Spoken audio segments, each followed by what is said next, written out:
Hello, welcome to Jason the Old Millennial. My name is Jason, speaking to you here in my basement in the great state of Kansas. And today's video, I'm continuing showing off my Blu-ray DVD collection. This time, going alphabetically order, I am going to cover the movies in the alphabetical of L. So see what I got here on Jason the Old Millennial.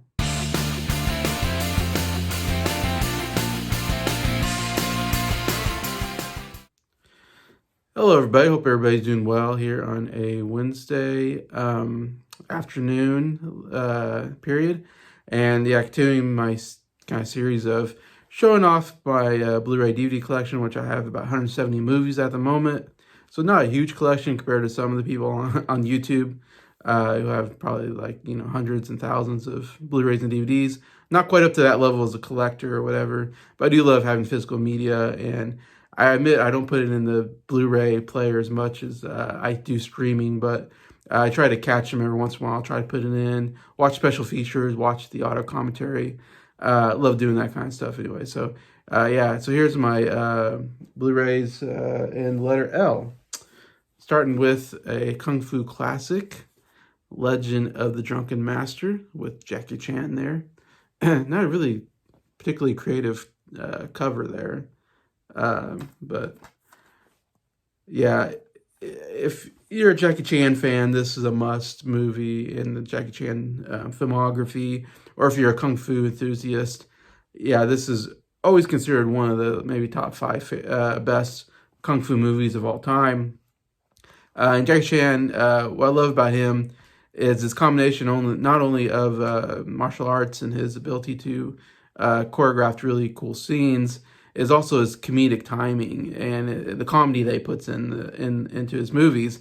And so this is a really good example of Kung Fu and comedy mixture that he does. I mean, the comedy's a little silly, but I still enjoy when he puts some comedic stuff in there. It takes place more in I want to say, I don't know what you call it, ancient China kind of thing, before, European expansion, before, the use of guns, really.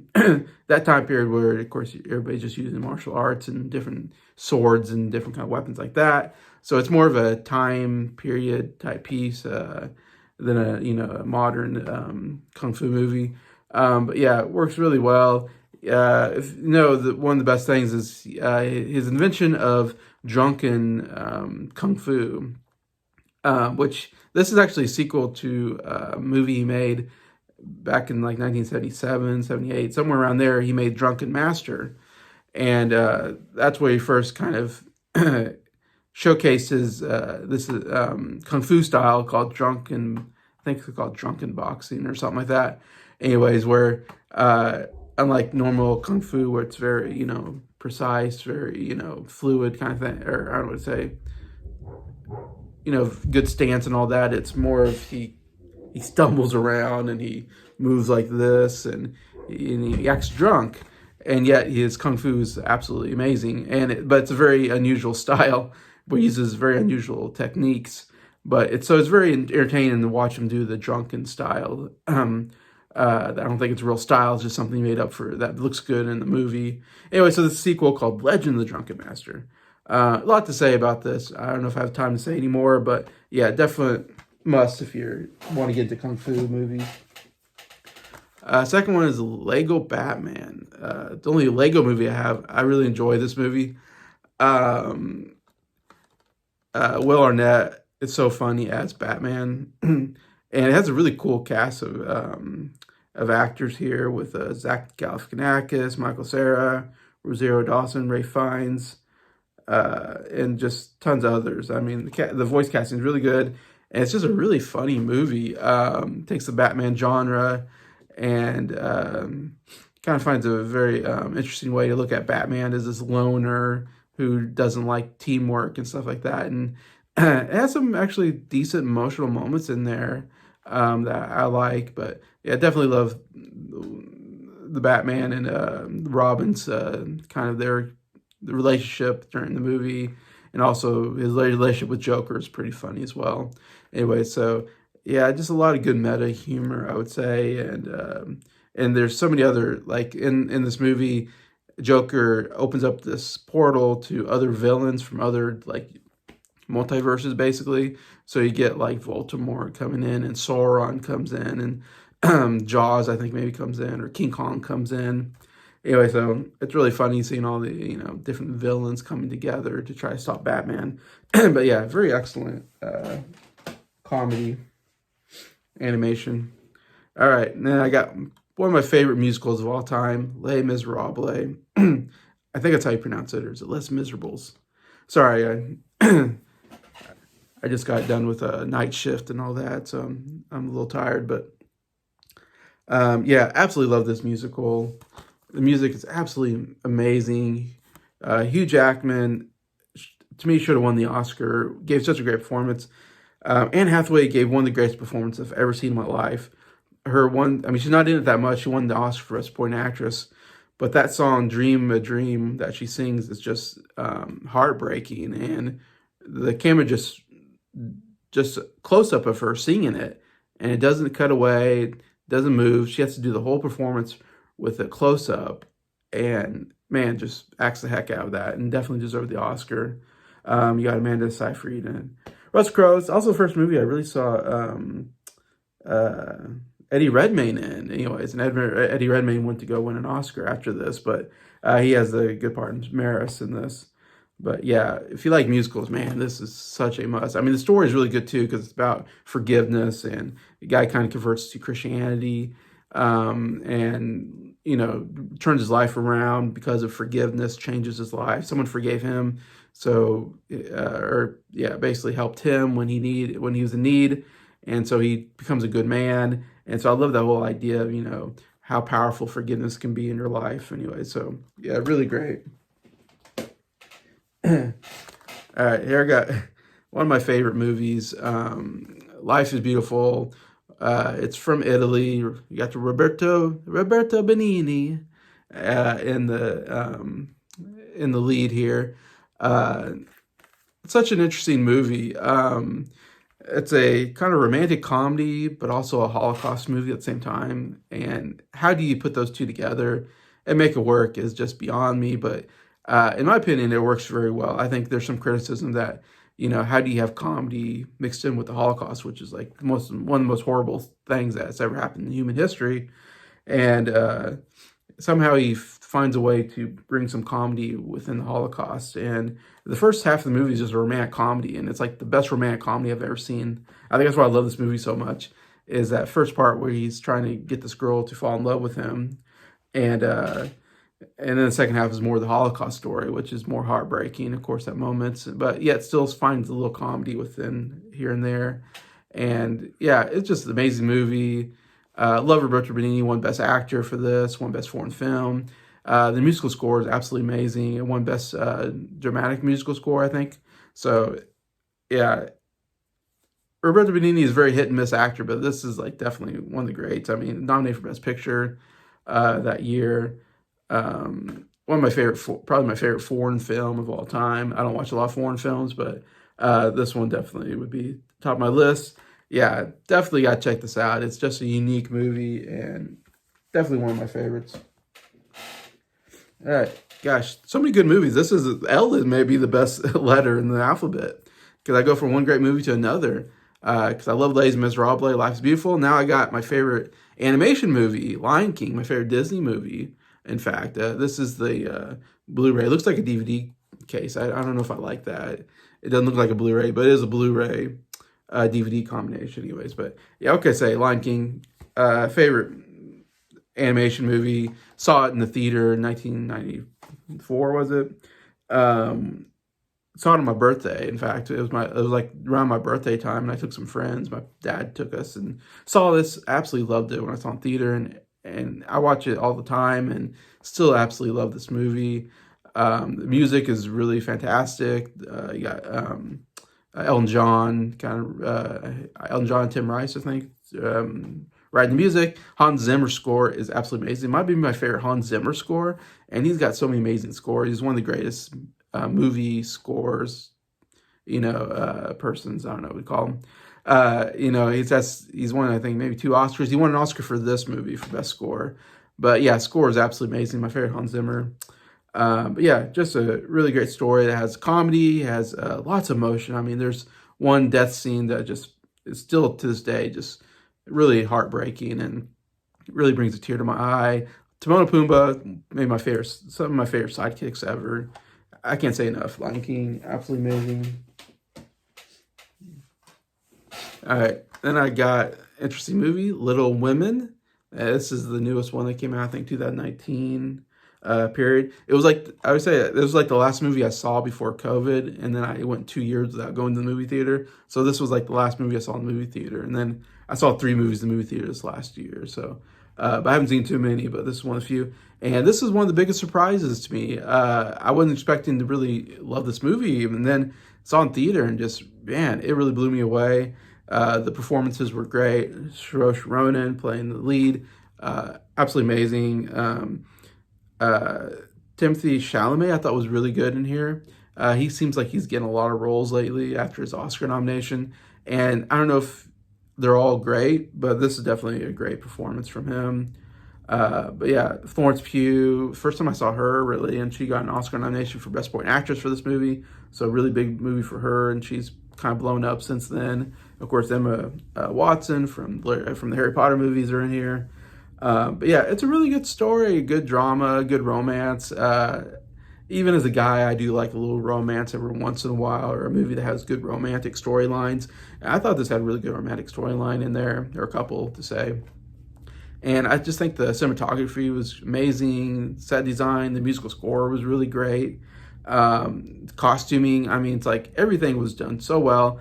It's fairly dramatic. There's some very teary-eyed moments, but there's some comedic moments as well that kind of come through, like I said. And yeah, just a really wonderful movie about, kind of growing up into adulthood, basically, and the troubles that they go through. Anyway, so yeah. Even as a guy, I highly recommend Little Women. All right, then this is my controversial thing to say, but it's true. This is my favorite Die Hard movie. This is the 4th movie in the series, Live Free or Die Hard. And this might be controversial, but I'm not like a huge fan of the Die Hard series. They're okay movies, but I really love this movie. I think the action's really well done. I love the Bruce Willis' performance as McClane, because he's a tough guy who's also very funny and kind of witty at times. So it does I love action comedies, and this does a pretty good job of kind of combining some comedy with the action sequences. I think are done really well. I think people criticize it because the action is definitely over the top, but I don't know. I still enjoy it quite a bit as a guy who loves action movies. And Justin Long was really good, kind of as the comedic sidekick kind of in the storyline. And I thought the story was kind of an interesting story, had a lot of high stakes, kind of almost end of the world, not maybe the end of the world, but definitely bad guy was doing some really bad things that need to be stopped, and definitely some things were on the line. But yeah, really liked Live Free Die Hard. All right, and the last movies I'm getting to is my Lord of the Rings. That's why I had to do everything in L, because I have a lot of Lord of the Rings stuff. Lord of the Rings is one of the best fantasy franchises of all time. One of the best trilogy franchises, I guess you could say. First, I would say I got the Hobbit movies, which I put the Hobbit movies with the Lord of the Rings because they're all in the same. I put them under L because they're all in the Lord of the Rings franchise, and so I thought I like to group things in chronological order if they're in the same franchise. So I put the Hobbit movies first here. You got An Unexpected Journey, the first movie I got on Blu-ray. This is the theatrical cuts. Desolation of Smog, and then Battle of the Five Armies, which there's a lot of criticism. Obviously, the Hobbit movies aren't going to be as good as Lord of the Rings. Lord of the Rings is just, groundbreaking, absolutely amazing fantasy series that really pushed the genre and pushed how we do special effects and costuming and set designs and miniatures and makeup, and just really unprecedented what they did when Lord of the Rings came out. I feel like movies have been trying to copy that, but no one's done as good as Lord of the Rings. Hobbit movies not as good, but still I actually enjoy the Hobbit movies for the most part. There's still some good scenes in there. they do come a little long at times. And I think Battle of the Five Armies, maybe my favorite out of the three. I think it's generally a pretty good movie. Last time I watched it, I really enjoyed it. Some really good battle sequences in there. The first movie is okay. I really love the Gollum scene with Bilbo. That whole riddle scene that we hear about in the first Lord of the Rings movies, I thought was done so well. That is such a fun moment, enjoyable moment to see those two, do the whole give each other riddles. So there's definitely some enjoyment there. I say Desolation of Smaug is definitely the weakest of the three. It's pretty boring. Takes a little too long. They spend so much time with the leader going crazy, and it's not interesting. There's some decent action sequences in there though, and then it kind of just ends without us really getting a lot of the dragon Smaug, whatever, I thought would be killed at the end, but he's alive, and then he gets killed at the very beginning of Battle of the Armies, and it's like, why didn't we just kill him off in the second movie, and in that storyline? I thought that was a weird edit or cut from the movies, but I still overall enjoy watching the Hobbit movies, not as nearly much as Lord of the Rings. But anyways, this is the extended edition. So I got the theatrical editions I showed you, and then now these are the extended editions of The Hobbit, which are absolutely amazing. I love the extended editions. For the special features are just so fun to watch. Like, oh man, the first time going through even these movies, The Lord of the Rings really the first movie I've ever seen do so many special features about everything, all the makings. I mean, you really learn about how they make a movie, which I think is which is absolutely amazing. And the Hobbit movie is not as good as Lord of the Rings, but still it's fun watching how they created all the costuming, the makeups, and the set designs, and how they shot certain scenes. It's so fascinating because as somebody who loves film and loves learning about how people make film, I love reading books about it. I love watching behind the scenes stuff to go, oh, okay, that's how they did it. You learn so much about film through these extended editions. And besides the fact that, they add more to the movie, it doesn't feel like deleted scenes. It feels like it works with the movie, the added scenes. And I would say sometimes, it makes the movies too long, and so they're hard to get through. Battle of the Five Armies, I think, it actually really improves the movie. They had some scenes that I thought were really vital to the movie that I thought, man, I wish this was the theatrical cut, because I had a couple of issues with the movie, and then the extended edition solved all the issues I had, and I said, wow, this is so much a better movie with the extended edition. And there's one action sequence, this is one of the great action sequences I've ever seen, that was too long, so they had to cut it out, but it was a really good scene. I don't have time to talk about it right now, but definitely, you got to watch the extended edition of Battle of the Five Armies. Really good what they threw in there. All right, and then I'm going to go to Lord of the Rings. Here's my Blu-ray theatrical cut editions. That's probably Return of the King there. So we got Fellowship of the Ring, Two Towers, and then Return of the King. One of the greatest movies of all time, top 10 favorite movie of all time. Like I said, best franchise maybe of all time. It's definitely in the running, if not. Just absolutely amazing what they did. It's a great story. Special effects, the battle sequences are amazing. The dramatic moments are good. There's comedic moments. It provides everything you need and are great. If you like fantasy epic like I do, it's the ultimate. I don't know if there's any movie that could ever beat this as the greatest. Like I said, you can do Game of Thrones, which is great on TV, which is definitely groundbreaking in its own way. But I feel like they tried to make other movies from fantasy series, and they just never been able to do what Lord of the Rings has done anyways, to say the least. Obviously, won tons of Oscars. All three movies were nominated for Best Picture. I've never seen a trilogy where every movie gets nominated for Best Picture. I think that's something that's never been done, probably never be done before. And Lord of the Return of the King ended up winning 11 Oscars, which ties Titanic and Ben-Hur for the most Oscars won at an Oscar ceremony for one movie. So, I mean, so many groundbreaking things happening there. And like I said, special features, great. Well, I'll get to the extended editions here. These are the Lord of the Rings extended editions, Fellowship of the Ring. I like these. They're thick because there's so many discs in these things. Because I've never seen so many special features before, and that's why I love these movies so much. But yeah, I love this. All these discs. These are all just special features. I mean, you got the theatrical movie, which takes like 2 discs. It's so long. The extended editions are, 3.5 to 4 hours long, and so they need 2 discs. But you got all these special features. So that's why it's a little bit thicker, cases, because there's so much in here. But yeah, it shows everything and how they made the movie. Shows the actors just hanging around, sometimes just goofing off. I mean, and then the audio commentaries are just out of this world great. Because you get 4 audio commentaries. Most movies, you get 1 audio commentary if you're lucky. Sometimes you get 2. You might get the actors, you might get a writer-director doing a separate one, who knows.